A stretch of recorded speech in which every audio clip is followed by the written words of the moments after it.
Hello, আমরা আজকের ক্লাসে রুলস অফ রিপ্লেসমেন্ট যে 10টা পেয়েছিলাম সেটার প্রয়োগগুলো কি করে করা যায়, কি করে হয় সেটা দেখব। ছোট ছোট যুক্তিতে কি করে রুলস অফ রিপ্লেসমেন্ট প্রয়োগ করা হচ্ছে সেটা দেখাচ্ছি। একটা যুক্তি নেওয়া হলো এইরকম: curl M vel N dot O null P. সিদ্ধান্ত: curl M dot curl N dot O null P. এটা দেখো একটা ছোট যুক্তি, এটা একটা যুক্তি বাক্য থেকে সিদ্ধান্ত আসছে। রুলস অফ রিপ্লেসমেন্টের প্রয়োগ আছে এখানে। কোন রুলস অফ রিপ্লেসমেন্টের প্রয়োগ আছে কি করে দেখবে? এখানে দেখো এই পোর্শনটা একই আছে, কোনো চেঞ্জ হয়নি। এই পোর্শনটা দেখো, কার্ল এম অর এন এর জায়গায় কি আসছে? Curl M dot curl N. সূত্রের দিকে তাকাও, ডিএম এর সূত্র কি বলা হয়েছে?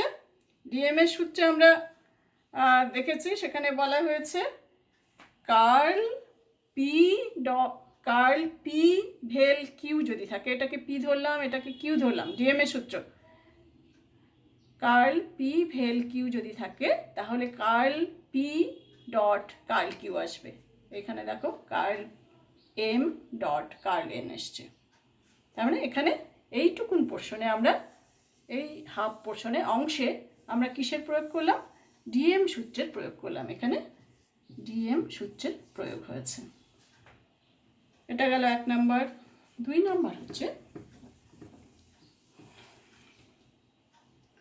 2 নম্বর একটা যুক্তি নাও। এ নাল বি ডট সি নাল ডি। তার থেকে সিদ্ধান্ত করা হচ্ছে কার্ল বি নাল কার্ল এ। দেখো এখানে পরিবর্তন করে হয়ে গেল কিন্তু, আর এই পোর্শনটা একই থাকলো, সি নাল ডি। তাহলে এখানে যে সিদ্ধান্ত, এই যুক্তিবাক্যটা থেকে যে সিদ্ধান্ত আসলো, এখানে কি রিপ্লেস করা হয়েছে? পি নাল কিউ যদি এটা ধরি, আমি একে যদি পি ধরি, এটাকে যদি কিউ ধরি, তাহলে পি নাল কিউ এর থেকে আমরা কি পেলাম? Curl Q null curl P পেলাম। এটা কোন সূত্রে আছে? ট্রান্সপোজিশনে আছে। ট্রান্সপোজিশনের ক্ষেত্রে আমরা জানি, ট্রান্সপোজিশনের ক্ষেত্রে আমরা জানি যে P null Q is equivalent with curl Q null curl P. তাহলে এখানে আমরা কি কোন সূত্রের সাহায্যে পেলাম? ট্রান্সপোজিশনের সাহায্যে পেলাম।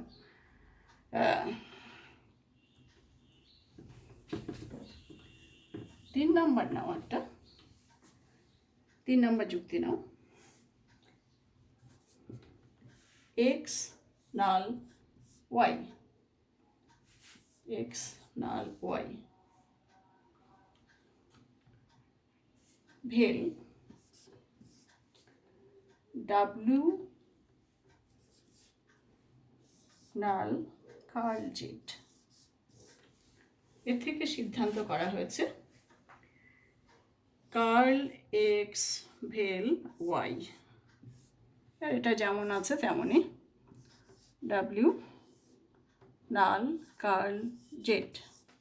তাহলে এই পোর্শনটা একই আছে, এই পোর্শনটায় পরিবর্তন হয়েছে, প্রতিস্থাপন হয়েছে, এখানে রিপ্লেসমেন্ট প্রয়োগ করা হয়েছে।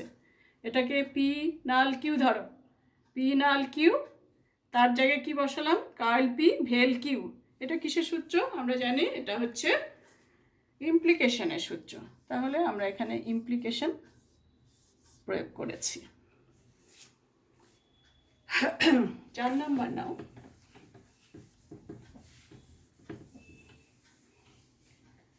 4 নম্বর নাও, একটা যুক্তি নাও এরকম: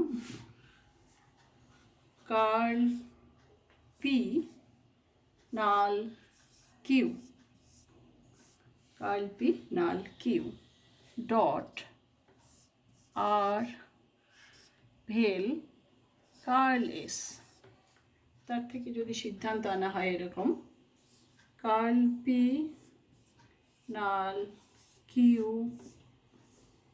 ডট কার্ল এস, এখানে পরিবর্তন হয়ে যাচ্ছে কিন্তু লক্ষ্য করবে, কার্ল এস ভেল আর।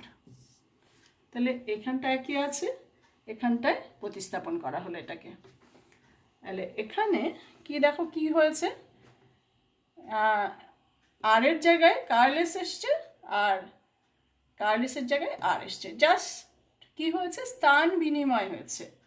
আমরা জানি স্থান বিনিময়ের সূত্রটাকে বলা হয় কমিউটেশন, এখানে প্রয়োগ হয়েছে কমিউটেশনের। 5 নম্বর নাও, 5 নম্বর একটা যুক্তি নাও,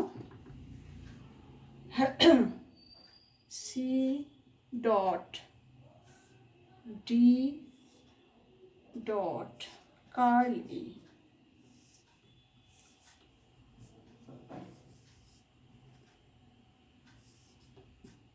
C dot D dot curl E, এটা হচ্ছে যুক্তিবাক্য।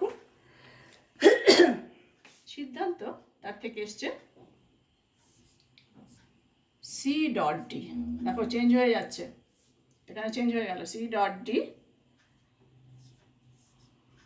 Dot curly dot C dot D dot curly. এখানে দেখো যেমন ছিল এখানে ঠিক একই রকম নেমেছে, একই রকম আছে, পরিবর্তনটা এই পোর্শনটায় হয়েছে, এই অংশে। এখানে C dot D dot curly ছিল, তার জায়গায় আমরা কি করলাম, সি ডট ডি করলাম আর এটাকে আলাদা করে দিলাম। এখানে এই সূত্রটা আমরা জানি, এই সূত্রটাকে বলা হয় হচ্ছে অ্যাসোসিয়েশন, যুদ্ধান্তরকরণ, অ্যাসোসিয়েশন হয়েছে। আমরা এখানে তাহলে লিখে দিচ্ছি অ্যাসোসিয়েশন। এটা আলাদা ছিল, এই দুইটা আলাদা ছিল, এখানে এই দুইটাকে একসাথে করলাম, এটাকে আলাদা করে দিলাম। P dot Q dot R is equivalent with P dot Q dot R.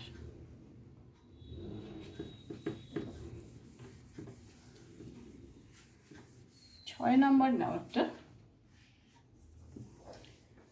A dot B vel C, তার থেকে সিদ্ধান্ত করা হলো এ ডট বি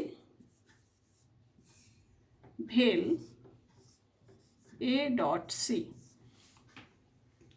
এখানে এই সম্পূর্ণ বাক্যে প্রয়োগ করা হয়েছে, সম্পূর্ণ বচনের ক্ষেত্রে এটাকে পি, এটাকে কিউ, এটাকে আর যদি ধরি, P dot Q or R, Q vel R, এটা থেকে পেলাম P dot Q vel P dot R. আমরা জানি এটা হচ্ছে ডিস্ট্রিবিউশন,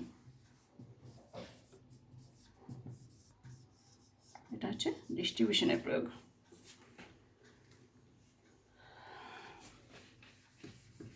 সাত নম্বর নাও একটা,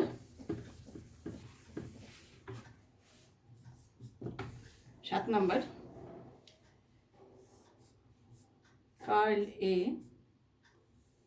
ভেল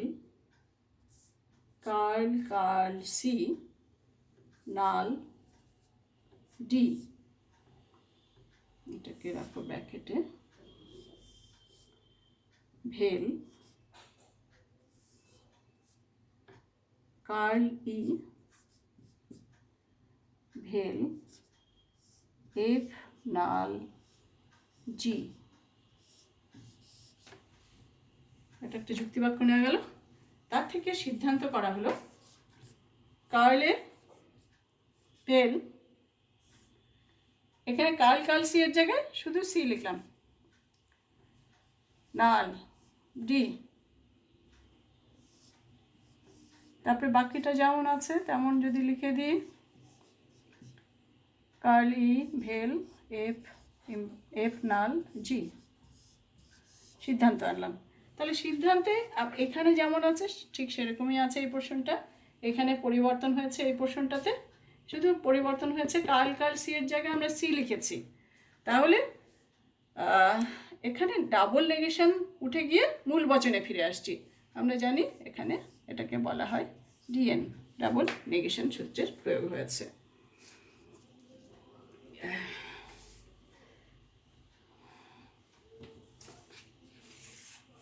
আমরা আরেকটা নেই 8 নাম্বার। 8 নাম্বার নেই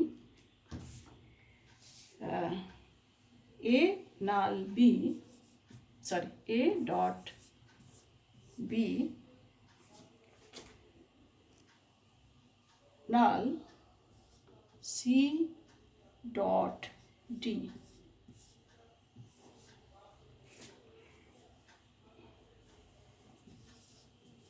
dot c dot d, c dot d null a dot b। তার থেকে সিদ্ধান্ত করা হচ্ছে a dot b triple bar c dot d। এখানে দেখো এটাকে যদি p ধরো, এটাকে যদি q ধরো, p নাল q, তাহলে আসলো p নাল q ডট, এটা হচ্ছে q ধরেছিলাম, এটাকে p ধরেছিলাম, তাহলে q null p, p null q dot q null p is equivalent with, আমরা জানি p, এটা q, p triple bar q। এটা কোন সূত্র? p is equivalent with q, p triple bar q is equivalent with p null q dot q null p। এটা হচ্ছে ইকুইভ্যালেন্সের সূত্র। আমরা আরেকটা ইকুইভ্যালেন্স দেখিয়ে দিই।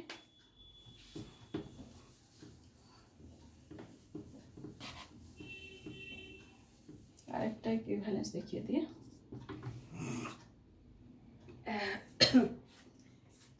m dot n, m dot n dot o ভেল p,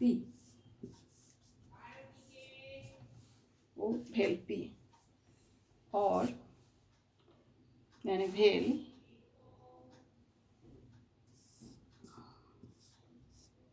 m dot n dot curl o भेल p। তার থেকে সিদ্ধান্ত হলো m ডট n ट्रिपल बार o और p। এটাও ইকুইভ্যালেন্স সিদ্ধান্ত, ইকুইভ্যালেন্স দেখো এসছে, ইকুইভ্যালেন্স এসছে, তার মানে এটা ইকুইভ্যালেন্সের সূত্র।